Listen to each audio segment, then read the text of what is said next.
Hi, good morning, everyone. Welcome back once again. And again, it's my privilege to introduce the commander of 51A, Rick Hauk. Thank you all for joining us today. We have a very fun mission to talk about, obviously, and we're going to enjoy sharing some of it with you. Briefly, let me introduce again the crew. To my right is pilot Dave Walker, and to his right, Dr. Joe Allen, Dr. Anna Fisher, and Commander Dale Gardner. Why don't we go ahead and we'll roll the movie, which we'll narrate for you. It's about 18 minutes long, and then we'll throw it open for questions. That's our crew patch, which parenthetically, with some inputs from us, was designed by my uncle, who's an artist in Annapolis, Maryland. You've all seen launches before. They're always spectacular to us that ride on them, and I know from watching some of them, they're spectacular from the ground also. You're aware that we had a scrub the first day due to upper level wind shears, and even though it was a beautiful blue sky on that day, it was the right thing to do to cancel for the day, and we went back to the quarters and relaxed and got up the next morning, and 7:15 Eastern time, here we go. This is the second flight of Discovery. Always a beautiful sight as it goes through its roll program to point us downrange, and certainly a thrilling feeling. I'd like to turn it over to Dave Walker and let him give you some of his impressions of his first flight. Well, I was excited, obviously. They don't measure our heart rates anymore going uphill, but I'm sure mine was really thumping. On the other hand, the vehicle flew absolutely smoothly and exactly as we'd been prepared to expect it to, and the whole thing felt very controlled, although there's a tremendous rush involved with this particular experience, as you might imagine. Anna Fisher was our flight engineer, sitting in between Dave and myself, and being prepared to prompt us, make sure we did all the right things, which she did beautifully. Joe? 8.5 minutes later, we were in orbit. I asked if I could open my eyes yet, and this is what one sees when you do open your eyes. It's a beautiful, beautiful sight. The crew members, Rick, looking somewhat relieved that the launch went so well. Trusty pilot Dave Walker, unidentified mission specialist Anna Fisher, and straight from the college campus, Dale Gardner. That is just a quick scenes of life in orbit. Our first task, of course, was to deploy Telesat. It was a nighttime deploy, and so this is a TV picture, nighttime TV picture of the deploy. It looks more or less like in the day. You just can't see it too well. Went smoothly, and really not much else to say about that. We had another deploy the next day, and Dale, why don't you describe that? Flight day 3, we deployed the SYNCOM satellite called LESAT sometimes, similar to what you saw this last spring on 41D. It's a large satellite, as you can see, comes out in the Frisbee fashion that we've talked about before. It's about 14 feet in diameter and weighs 13,000 pounds. And it really looked large to us as it came out of the payload bay. Very slowly also, as you can see, only just a little over a foot per second departure from the bay. The one nice aspect about the SYNCOM deploy is that we punch it out down towards the Earth in the attitude we're at. So as it leaves the bay, and you can see here we have a beautiful view of the Earth down below as the satellite departs. This is a few scenes of some of the things we do on orbit that don't generally get shown. This is a fairly mundane operation, but very important one, called the On-Orbit Flight Control System Checkout, which Rick and I did. Gives you a chance to see what the flight deck looks like a little bit on orbit, rather like a large airliner. The CRTs there can be seen blinking, and from there we're going to show you a little bit of the middeck.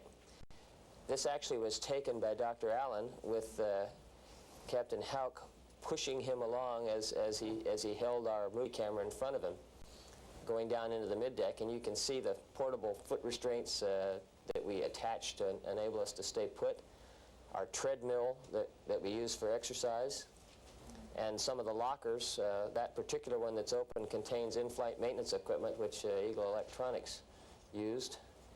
And over on the starboard bulkhead of the middeck, you can see the sleep accommodations, which I think I'll let Dr. Fisher discuss a little bit about the rest of the middeck area. Well, in this particular sequence, we're showing how we prepare a meal.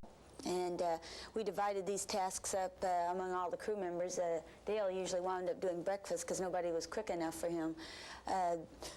Making meals is a fairly easy task on orbit. All you had to do is essentially like, it's very good, essentially like backpacking. You essentially add water to the food, and it was very good. I'll let Rick describe what we're doing here. Well, at the risk of endorsing a product, that's an interesting physical demonstration on orbit of the fact that things really are weightless. That's how the crew was rewarded when we did something properly. Right. Rick would release another handful. Since Anna did more things right than anybody, she got most of them.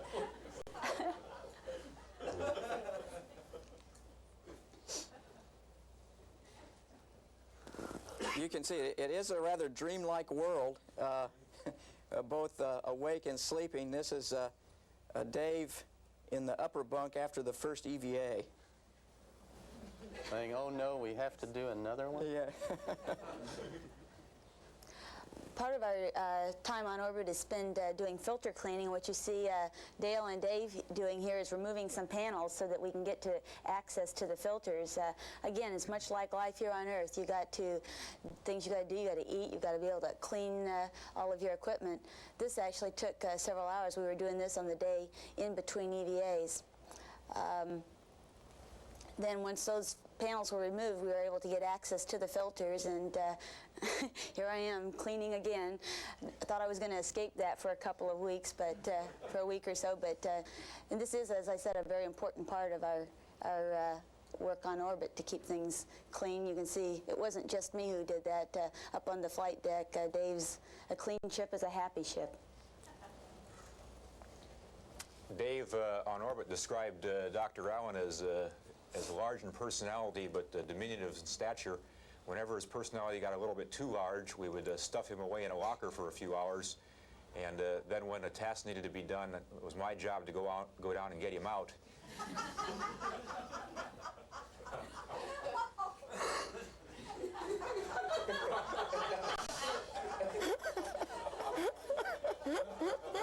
This was a somewhat unpleasant task for me, but Joe seemed to like the freedom at times. And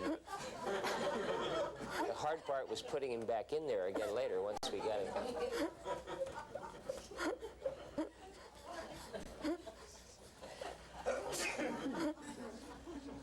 Flight days 5 and 7, of course, are the EVA days. This is the airlock. You can see the two suits up by my left and right shoulder, the main suits. Down by my right leg is a spare suit that we carried.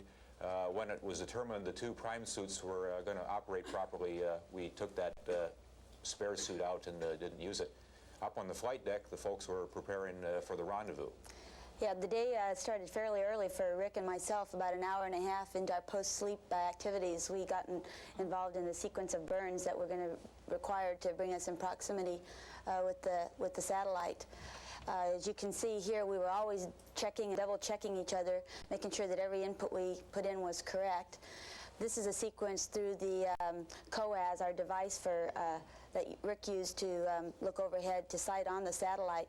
And this, as you can see the satellite at a distance of about, I guess we were 50 miles here.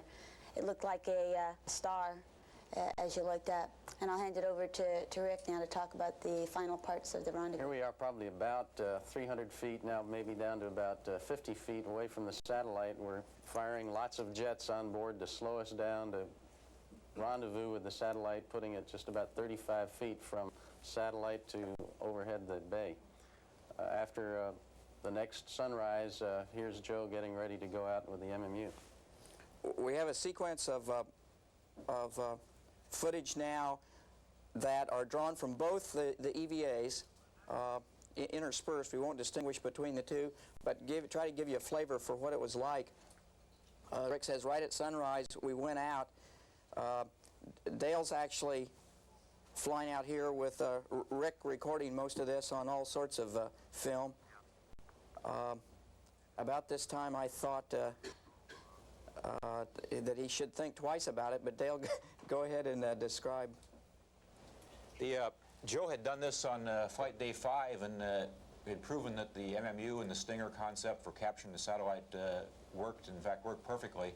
And I essentially had just a lot of fun on flight day 7, knowing that it all worked. It took a big load off my mind. I flew out a little bit differently than Joe had. You might remember Joe commenting that the sun had bothered him. It was in his eyes during the last phase. And you'll see here in a minute that when the sun finally does come up, I was fortunate enough to use the orbiter's nose to shadow the sun. So my approach to the satellite, and you can see that the shadow of the nose of the orbiter now is on the satellite and on me. And so my docking was a little bit easier with that information that Joe had given me from the earlier EVA. MMUs perform flawlessly, as you heard us talk about from space, and this method of capturing the satellite certainly worked well. And You can see the arm in the lower right corner of the picture, which was a position that Anna had put it in to assist in our station keeping task. Notice that the people who brought that satellite to us left it in absolutely perfect position with regard to its rotation and lack of nutation, which we appreciated. We can't emphasize that enough. The satellite originally was rotating 50 revolutions per minute, but was slowed down by ground controllers very painstakingly over many, many weeks' time, positioned and slowed down. And in the slowing, they left it still turning at a very, very regular rate. So it made our job absolutely easy as pie. Once docked, the procedure then was to use the MMU to stop the rotation, which was equally easy. You can see it's now quite stable, and the MMU pilot could then maneuver the satellite, turn it wherever we wanted it in such a way that Anna could grab the grapple fixture. Yeah, this is a sequence from the first rendezvous, and it worked just like it did in the simulator, getting Joe commands to maneuver it such that I could see the end effector, the grapple target, and it went very well, very smoothly.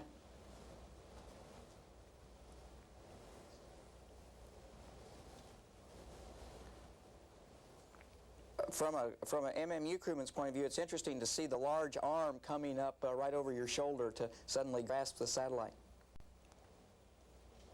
This a shot of Dale working on the satellite, the top end. In fact, he just removed the Omni antenna with some very fancy space equipment known as pruning shears.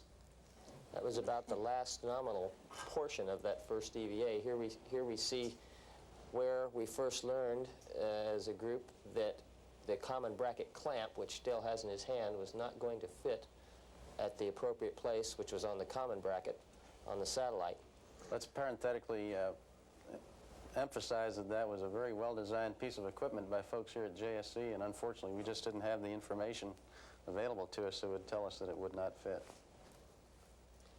And it's appropriate to add here that we had enough pre-planned contingency operations available to us that again had been developed not by us but by the whole team to carry us through, and we went to Plan B, as we called it at that point.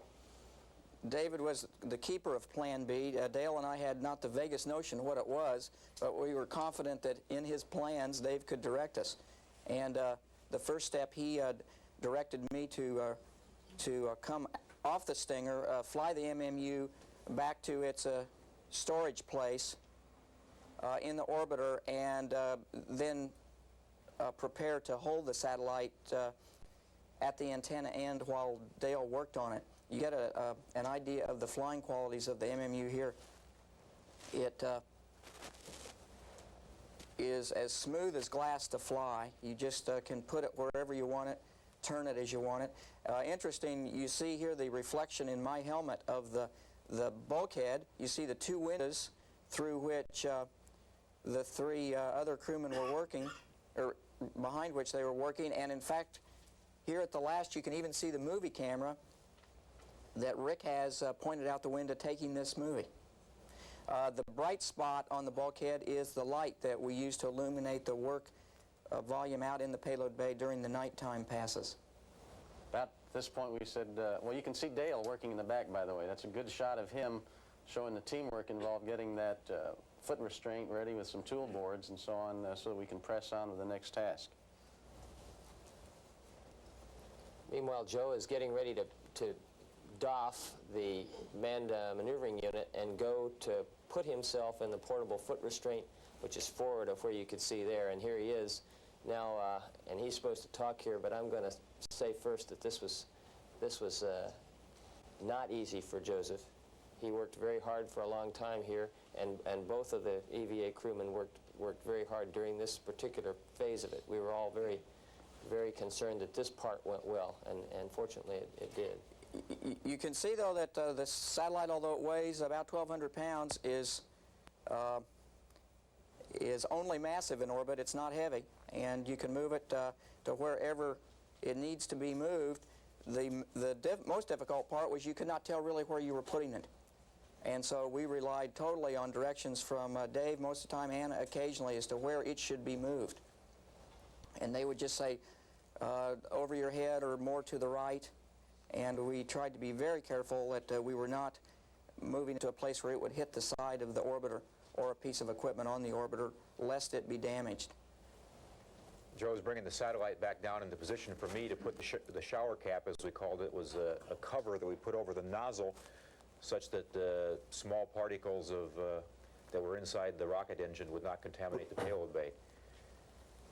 Here I've attached the adapter, that interface that will allow the satellite to go into the payload bay, onto the satellite, and I'm torquing down one of the 9 hard dock latches that we had to use in order to form a tight fit between the satellite and that adapter. Now Joe has handed the satellite and adapter combination to me. I'm holding it, and he's going to go around to get in position for us to berth the combination into the bay. And it worked. It worked. There shows a photo of the 2 satellites and a little advertisement there. We had to several times after flight day 7, when both were in the bay, go up to the windows and just look back there to make sure both satellites were there. There were times when none of the 5 of us really believed that we'd actually pulled it off, and it was certainly comforting to look back there and see both those satellites staring at us. Well, in the words of an old philosopher, it ain't over till it's over, and I guarantee it's not over yet because we still have to land. And here we are at runway 15 at the Kennedy Space Center. Good calls from the folks in the air and on the ground. John Young, weather pilot. The weather was good to the north, so we landed with a slight tailwind. And coming down here at 300 feet, Dave deployed the landing gear. And the orbiter flew beautifully, just as we trained for it to fly in the shuttle training airplane. Look at the vortexes being shed off the wingtips there, and when we touch down, you can see how the smoke from the tires gets caught up in those vortices. Real pretty picture. Touchdown was at about 190 knots, I understand about 2,700 feet down the runway, and we used a total of 93 to 9,500 feet of runway during the rollout. It was very nice for us to come back to the Kennedy Space Center. All of our families were there. Of course, it's nice for the program that we got back there also to reduce turnaround time.